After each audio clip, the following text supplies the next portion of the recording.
বুধবার রাত থেকে যৌথ বাহিনীর অভিযান শুরু, জানালেন স্বরাষ্ট্র উপদেষ্টা।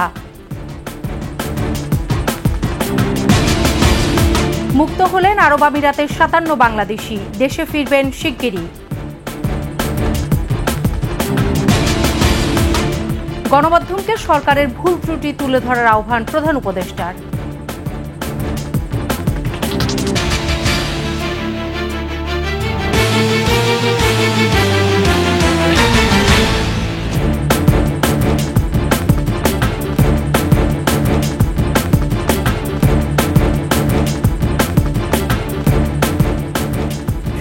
সংবাদ শিরোনাম, আমন্ত্রণ 21 দেশের সংবাদে, সাথে আছি সোনিয়া স্নিগ্ধা। দর্শক, 21 টেলিভিশনের সংবাদ একই সাথে সরাসরি দেখতে পাবেন আমাদের ফেসবুক পেজ www.facebook.com/2124 অনলাইনে।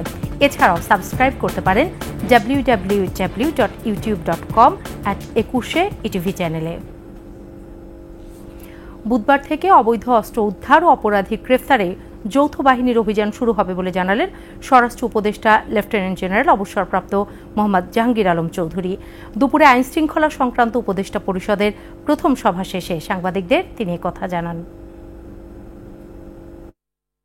আজ কিন্তু শেষ হয়ে যাচ্ছে অবৈধ বা বৈধ সব অস্ত্র জমা দেওয়ার শেষ তারিখ।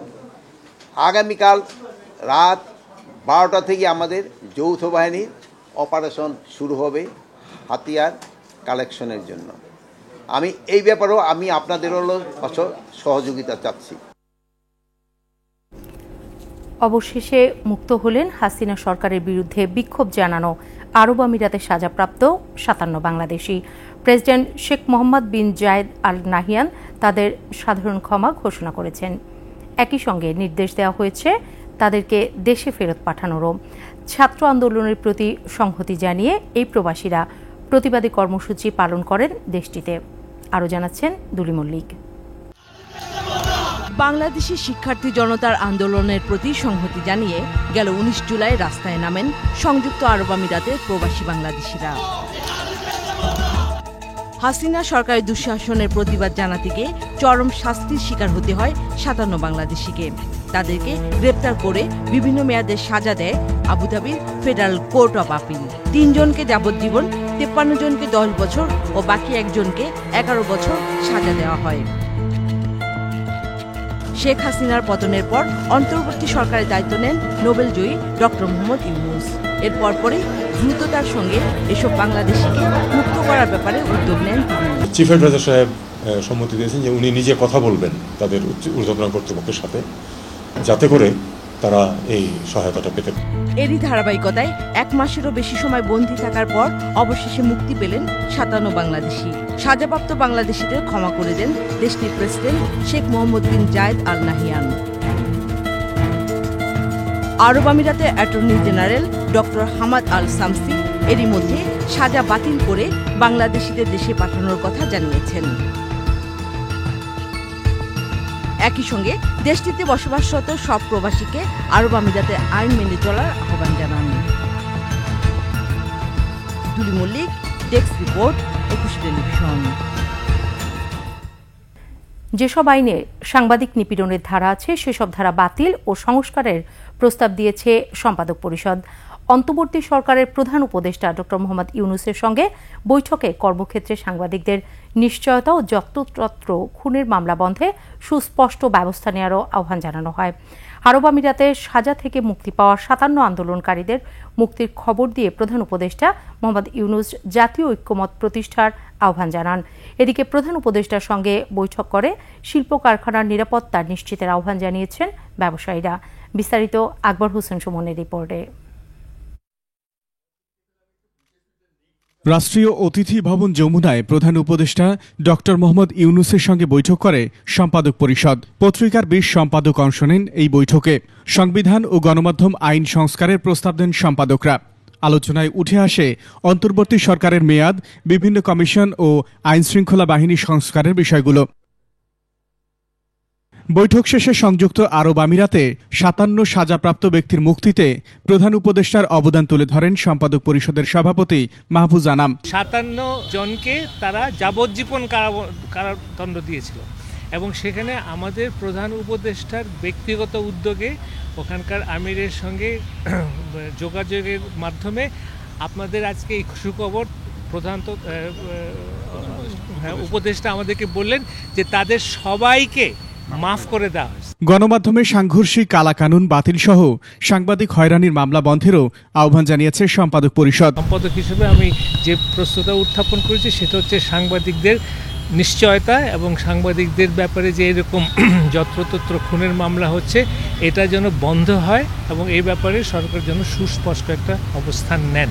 সাংবাদিকদের যদি কোনো রকম দোষ থাকে, তারা যদি দুর্নীতির কারণে থাকে, তাদের সঙ্গে আলাদা মামলা হবে, কিন্তু এইভাবে যেন না হয়। পরে বৈঠকের বিস্তারিত নিয়ে সংবাদ সম্মেলনে কথা বলেন প্রধান উপদেষ্টার প্রেস সচিব। যৌক্তিক সময়টা কি, এটাও তো একটা বিষয়।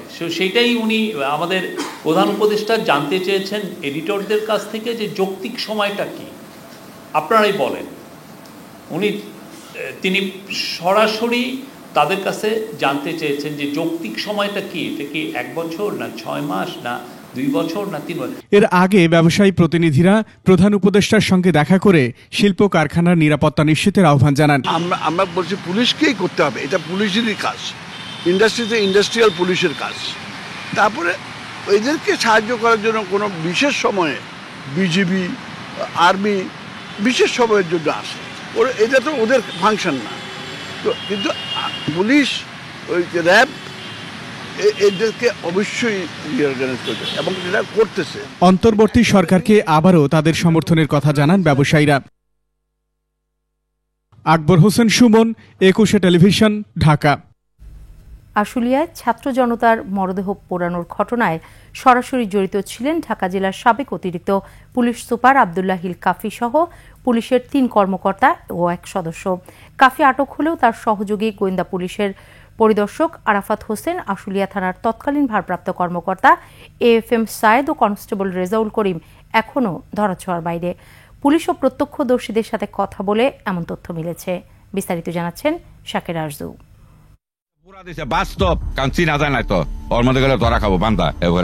গত 5 আগস্ট আশুলিয়ায় গুলি করে হত্যার পর 6 জনের মরদেহ পোড়ানোর প্রত্যক্ষদর্শীরা মুখ খুলতে শুরু করেছেন। পুলিশে ওই ভিতরে এই 6টা লাশ পুড়ে দিয়ে গেল গা। পরে একটা পুলিশ বারবার ফোন করতেছে, ওদের মুখ চেনাচেন যায় না, আগুন নাগাই দিয়ে তারা 1 ঘন্টা বাদে সেনাবাহিনী আয়া তা করে নিয়ে গেছে। ঘটনার আদ্যপান্ত জানাচ্ছেনও তারা। এই সাইডে এসে দেখলাম যে 1700 জন পেছায় না, মানে পুরানো এই গাড়িতে, পুলিশের গাড়িতে। তারপর ওখান থেকে এটা দেখে এই জায়গায় এলাম, এই জায়গায় আবার দেখলাম যে অনেক গাড়ি পুরানো। ঘটনার সাথে সরাসরি জড়িত ঢাকা জেলার সাবেক অতিরিক্ত পুলিশ সুপার আবদুল্লাহ হিল কাফি, গোয়েন্দা পুলিশের পরিদর্শক আরাফাত হোসেন, আশুলিয়া থানার তৎকালীন ভারপ্রাপ্ত কর্মকর্তা AFM সায়েদ ও কনস্টেবল রেজাউল করিমকে শনাক্তও করা হয়েছে। এর মধ্যে হযরত শাহজালাল আন্তর্জাতিক বিমানবন্দর দিয়ে পালানোর সময় পুলিশ সুপার আবদুল্লাহ হিল কাফি আটক হয়েছেন, তবে অন্যরা এখনো ধরাছোঁয়ার বাইরেই রয়ে গেছেন। সবার সহযোগিতায় মোটামুটি ভাবে আমরা একটা পেয়ে গেছি যে কারা কারা ওইখানে উপস্থিত ছিল, কারা এটার সাথে সংশ্লিষ্ট। ছাত্র জনতার আন্দোলনে আশুলিয়ায় নিহত 6 জনের মধ্যে 5 জনের পরিচয় মিলেছে, 1 জনের পরিচয় এখনো মেলেনি। শাকের আরজু, 21 টেলিভিশন, ঢাকা। নিচ্ছি সংবাদ বিরতি। যখন ফিরছি তখন অন্যান্য সংবাদের সাথে আরও থাকবে। চট্টগ্রামে ওয়াসা ভবন ঘেরাও, এমডির পদত্যাগের দাবিতে বিক্ষোভ।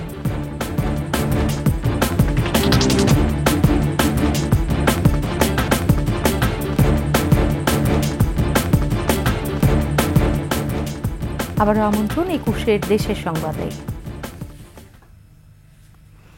চট্টগ্রাম ওয়াসার ব্যবস্থাপনা পরিচালক AKM ফয়জুল্লাহকে অবাঞ্ছিত ঘোষণা করে পদত্যাগের দাবিতে আন্দোলন করছে সচেতন নাগরিক সমাজ। দুপুরে এমডির পদত্যাগের দাবিতে আন্দোলনকারীরা ওয়াসা ভবনের সামনে জড়ো হতে শুরু করে। এ সময় অফিসের সামনে এমডির সমর্থকদের সঙ্গে আন্দোলনকারীদের হাতাহাতি হয়। সেনাবাহিনীর সদস্যরা পরিস্থিতি নিয়ন্ত্রণে আনেন। এর আগে ওয়াসার এমডিকে পদত্যাগ করতে 24 ঘন্টা সময় বেঁধে দেন তারা।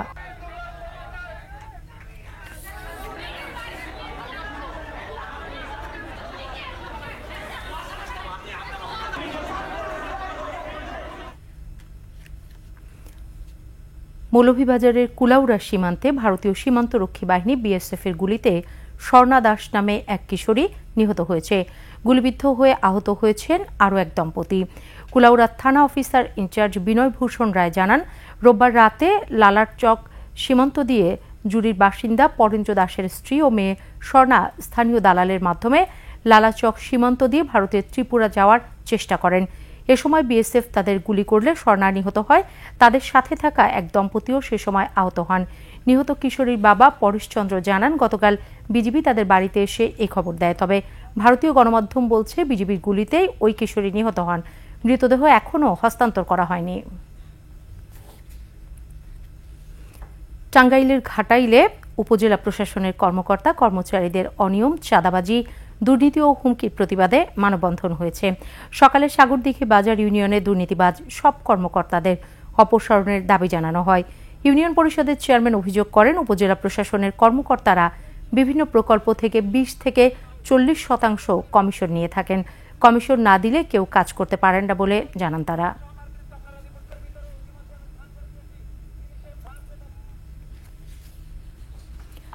রংপুর মেডিকেল কলেজ হাসপাতালের নিচতলায় মেডিসিন বিভাগের কাছে বিদ্যুৎ কন্ট্রোল রুমে হঠাৎ আগুন লেগে যায়।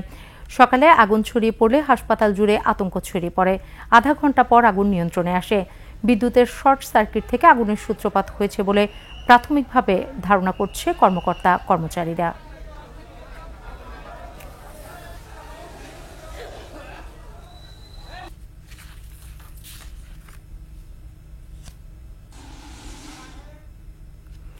শেষ করছি 21 দেশের সংবাদ। যাবার আগে সংবাদ শিরোনামগুলো আরও একবার।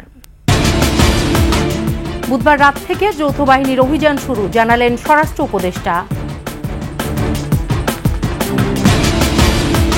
মুক্ত হলেন আরব আমিরাতের 57 বাংলাদেশি, দেশে ফিরবেন শিগগিরই। গণমাধ্যমকে সরকারের ভুল ত্রুটি তুলে ধরার আহ্বান প্রধান উপদেষ্টার।